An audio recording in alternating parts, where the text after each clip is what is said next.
Emma John, the mamma, no buy. Asante Akwaba. Father Nicholas Azine, President, Justice, Peace, and Integrity of Creation, Catholic priest to be Ananope, Yantiese, Omoye prayer walk. Kramemu ako Jubilee House say Nana Danko Kufuado enche galamsey ni ho asem na wonka mame kwa homa no so Father Nicholas Azini mimoache Father Nicholas Azini, good morning.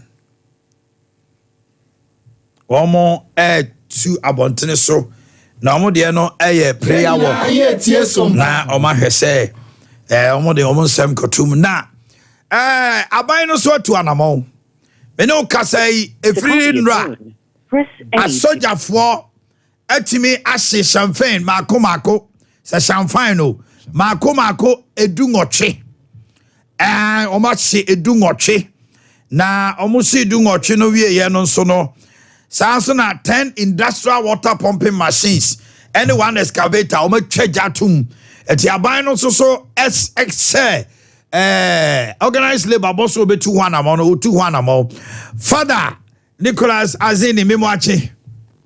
Mejo so na mate for so ache. Na upom to say wadama. Na me na dumo. Yanyante say mo de to Ghana for anim say mo ba ye prayer walk bi na ni nyina ne say mo twe aban adwene sisu say galam say no aduru ba bia de oye ne kese bre o man no eno ntine mo bese mutu saa montene no so na eye prayer walk no mo de ko Jubilee House na mo de manu di sem ko to abanim pacho eba so am sane mo kan ye no a pacho ai eba so na pay mo sha se free hin ye sha se si eye Holy Spirit Cathedral Accra muha na ye de akọ eye cantonment yi Christ the King. Okay. Ya dem paibo ena eko entino akrisofo nyina wa peso be kan ye ho bia betumi aba we de nye ntokwa we nye gidigidi em paibo ani yebo. Okay. Na wadaroma aban no one eye organized labor shiaye womo etu anamon bi enran kwa sojafo konsuo so ama champagne mako du ngotwe 10 industrial pumping machines o machine o massage excavator bako mo won say aban na mo ntu otu e beboa oye bibi ana it's not enough yo entino ye de nyame ase say wa share bibi ase ye de ye say o share ase o on share ase e de bible bete ji say be ukọ okwa so dem na akọ nyame nim say ombo na kotoka na say bo na sidan na say kwan so ukọ na nyame hira wa say won san wechi obeto aso akwakoda na entino ye be ko so ase ye be kwakoda nyame ase say afedi ye wu say nyoma ba ku mi nu bi e sha ase say ACC sanso ye beto aso abo say beba ama nyoma nyina efi ho na ye nsuo eni ye forest a ya say no bia be san aba ni kwanso.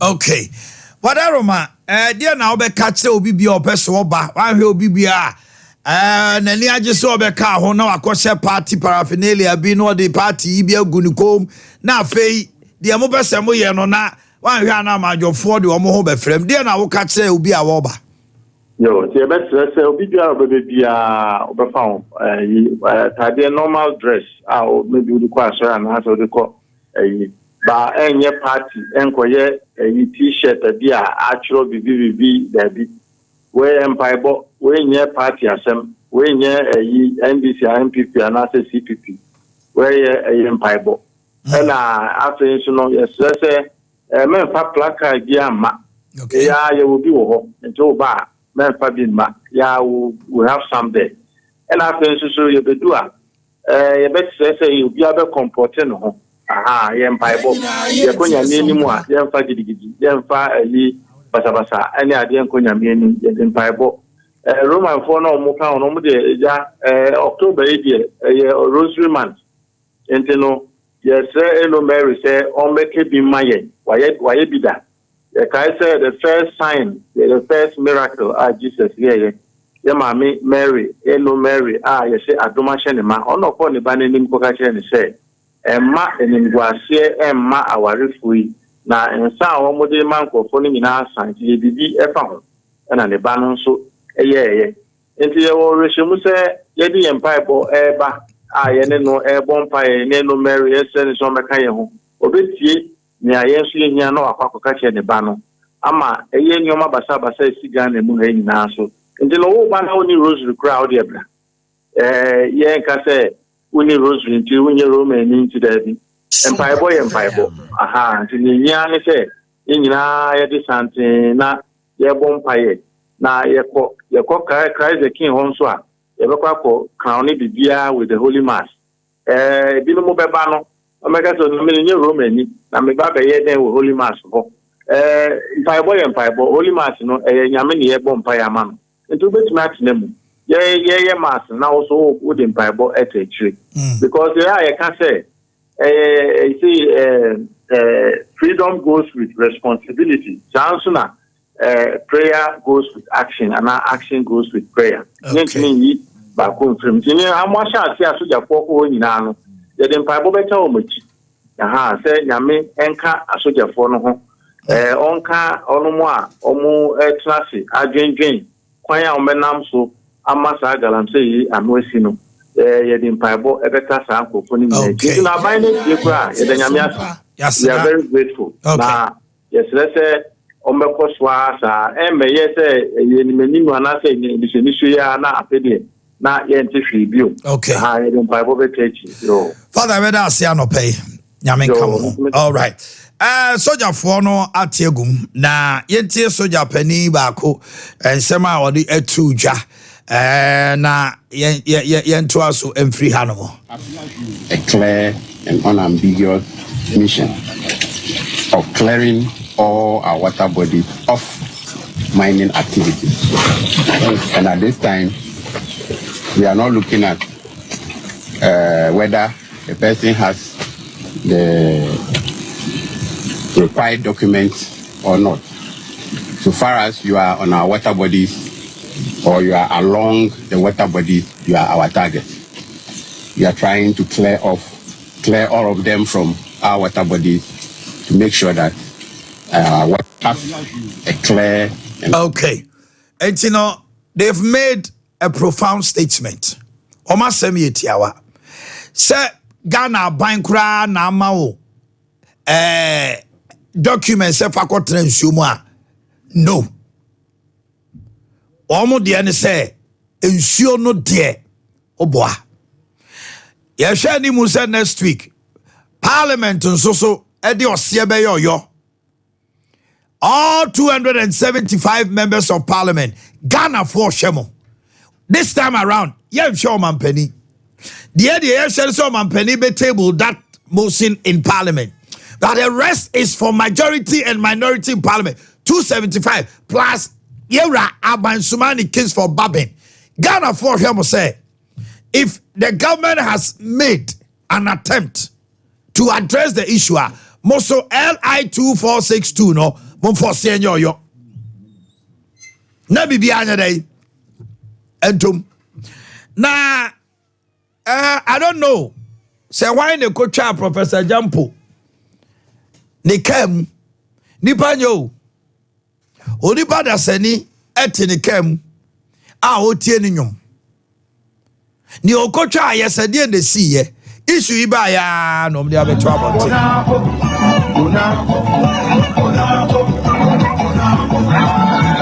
na le oti ni kem otu no nyoma afa obi obey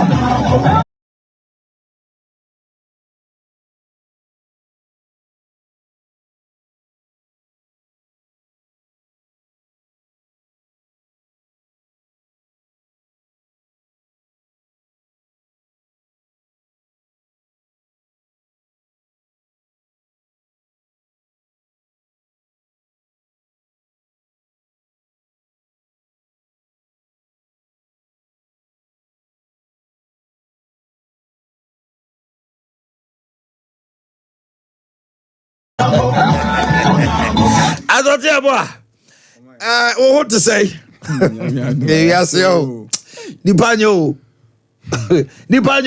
Well, I know people deal with fake news, misinformation. Yes. Last week, Monday, Ghana Cyber Security Authority, people will deliberately spew out, churn out a whole lot, such blatant lie. Me sat free that person was sharing. I say I'm fast video nto so. Abrante na wako share kwa forward omukro ah wo boa omubo omukoko ma wo.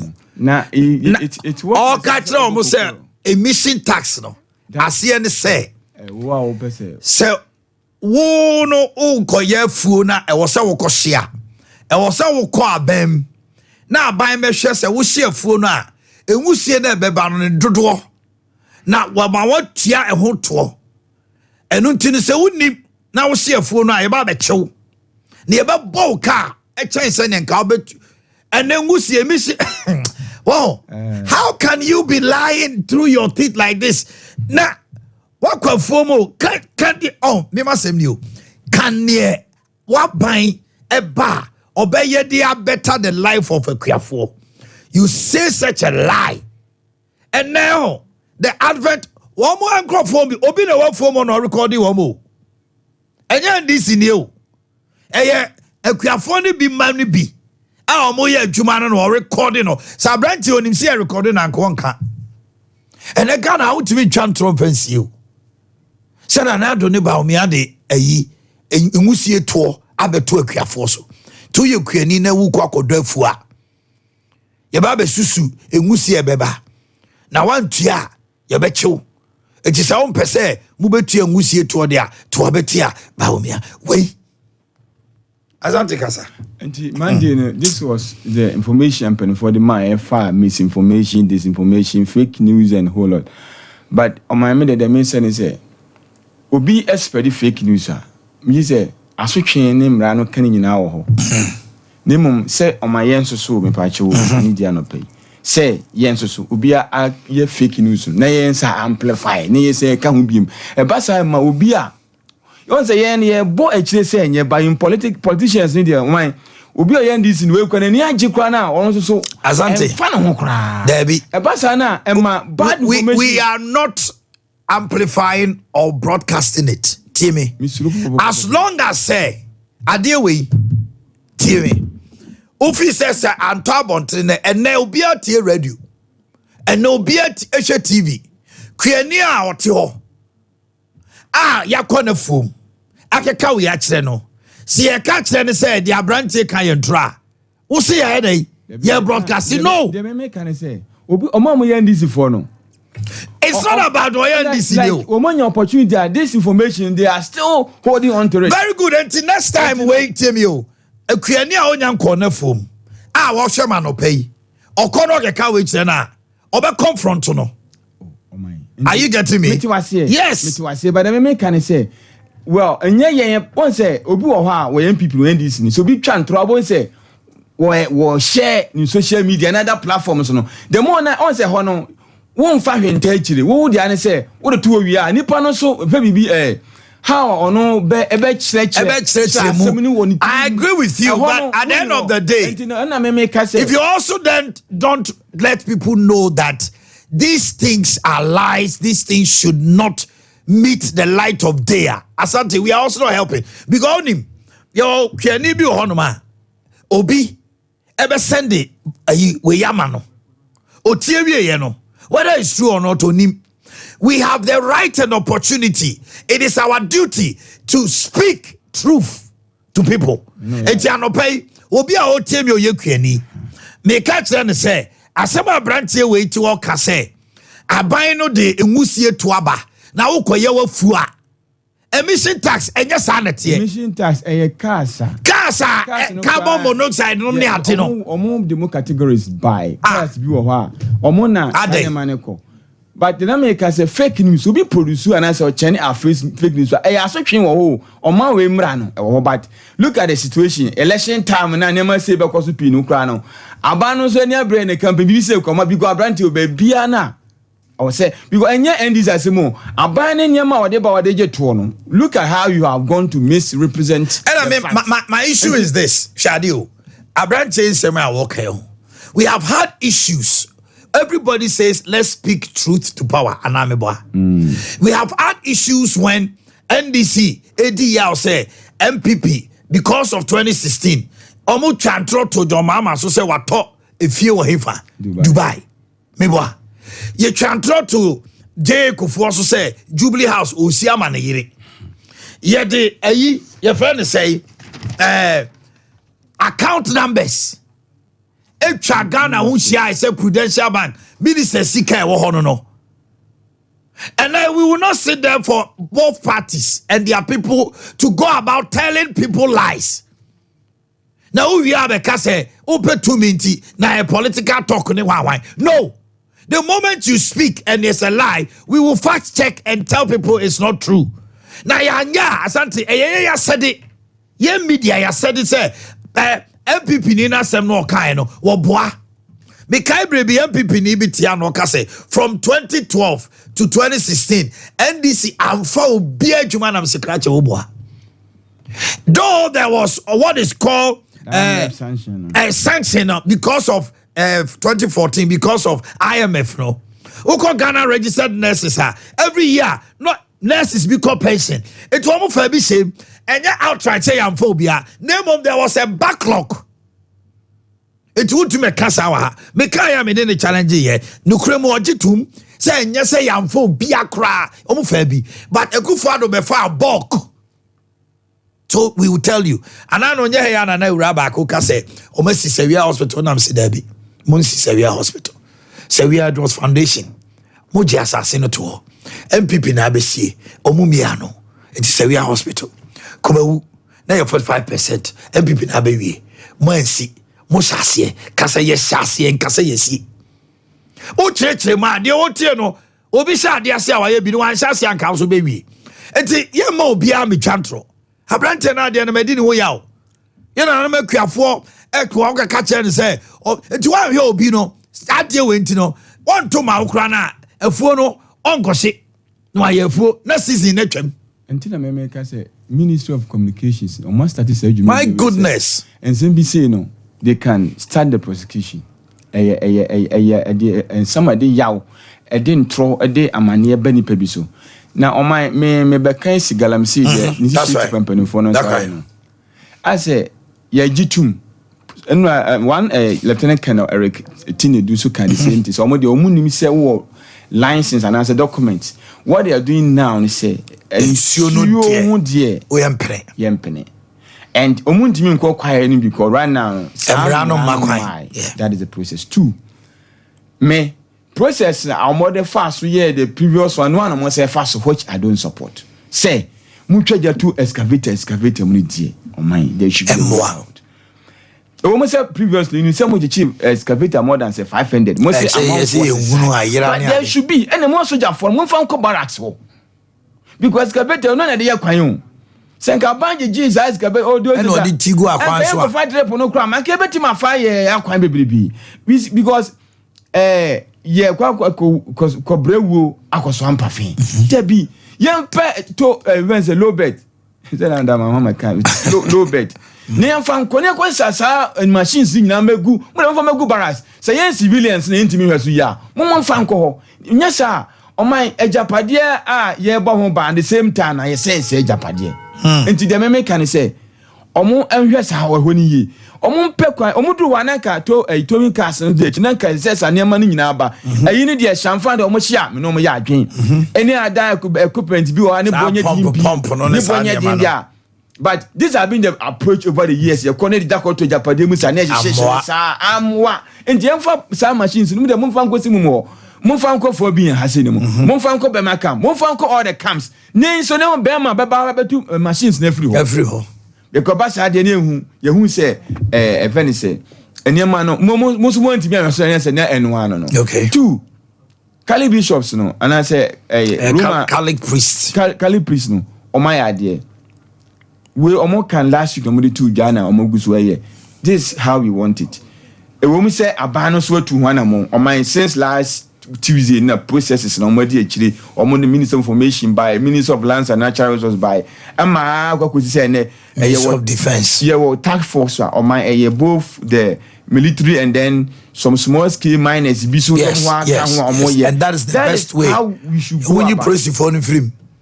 when you praise for because a man of fun say on my BBC I say mission so my fan say mission so Cambodia any Cambodia so na my first ejumedi we say and the soldier for no me we Ghana for soldier for mudidi yes me Ghana for soldier for mudidi I didn't say MPP for Professor from Boakye report na MPP for omo ye part of government ni bi say military for no intimidate small scale miners ye de da na aban ni yi omo ma police for no call ya na niam as and the soldier for no Professor from Martin report and no ye kan wa the moment they moved in Professor from Paul see omo ma military for no twe omo no afei na omo di juma no omo so police for no bio so man how many omo communities it says now police for no crepe bia you wey yeah omo nye bi da na your commander they should police us police ni biara no one site we are interior minister Interior minister, am I not a citizen? I have to be what? I don't have to be a spectator, I have to be a citizen. You hear police in Biawo Galamsey site. Hey. Dabi. The Juma will Kromama Yabi. Military for one practice. Omo practice my. And to almost size excavators new machines. No more famra. Omo fan barracks. No more documentation. What ya? Now what government official alcohol na koje. You need because baby almost say about 5 excavators. Yeah, who do you see? On my 2017-18. Na excavators I know we import no. Oh African. Na Ghana be 70% ba Ghana. Nanka. Na penifo bi a omo in charge of excavators no.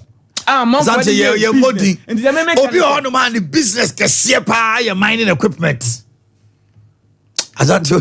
So, and you know the American business as a man for the o. Cali bishops I organize labor so I there.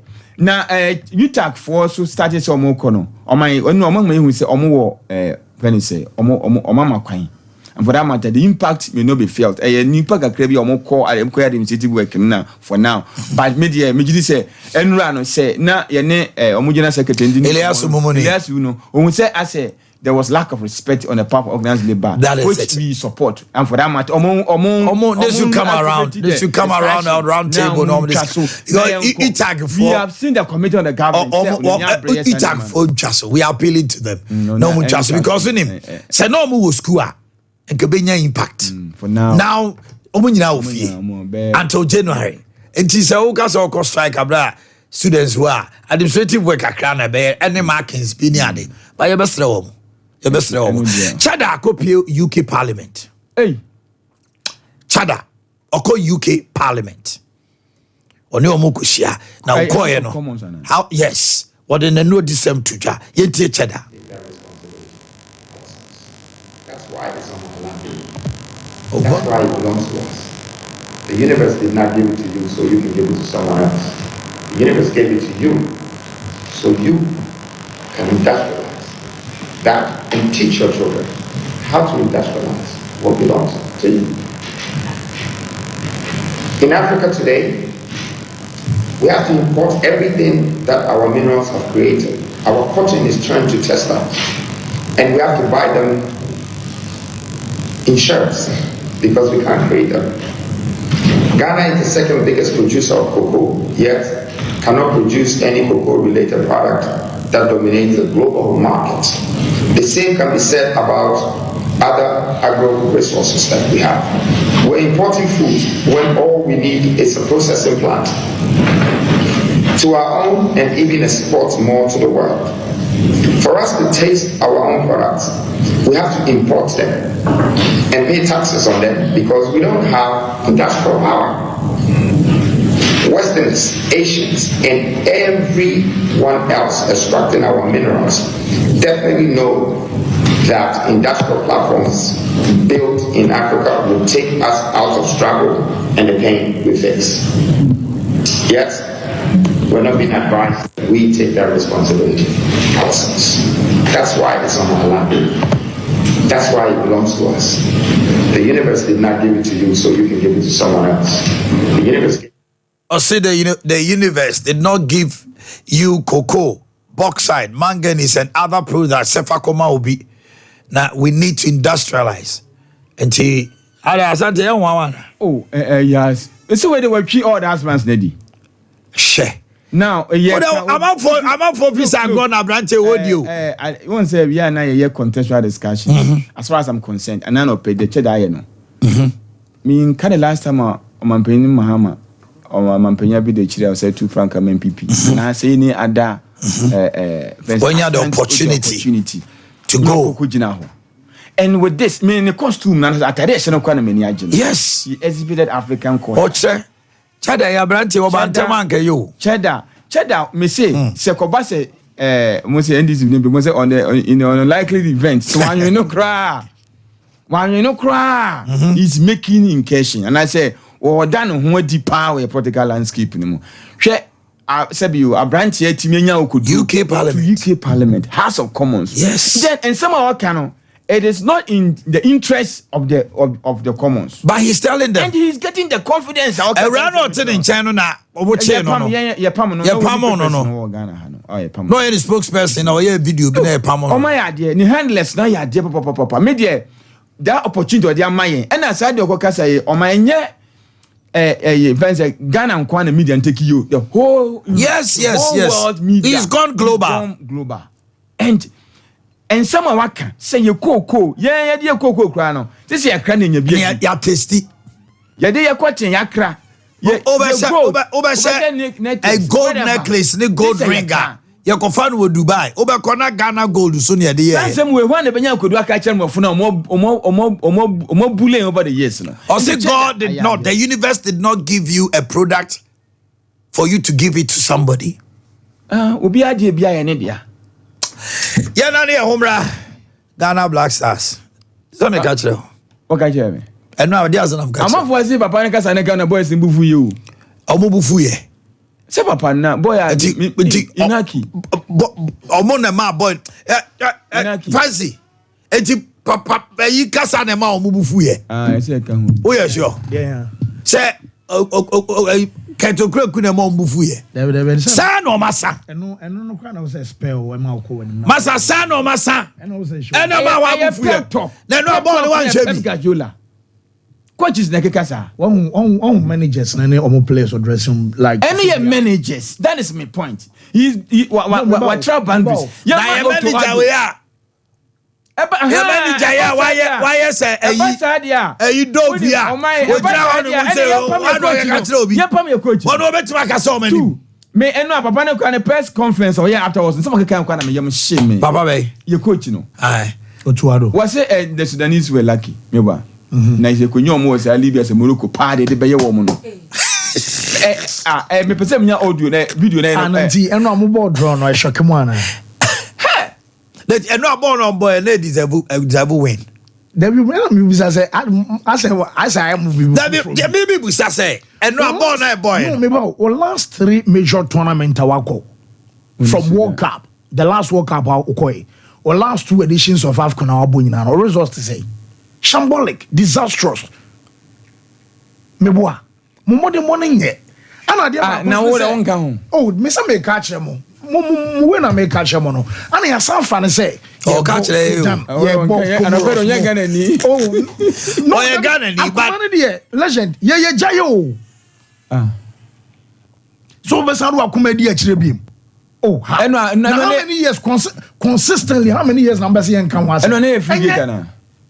No na free Ghana bra. Ade. For that one say take it on beto ache bia ma fans na na say free to say you see my issue is Ghana ho. And mofra we dia yakoma diagro. Enu nti na omo hia jana every president the moment am oh me ma say who share the kind of ball who they know share football on boy. Hey, where was the seriousness in any of the players? To say some few years back yɛka sɛ Ghana bo Sudan for no crab and but wait, omo test out. I say me wan go crab 47 years na ha nyina pa na obobo ni bi na me say wait. Ah, na go crab man timi no ma mo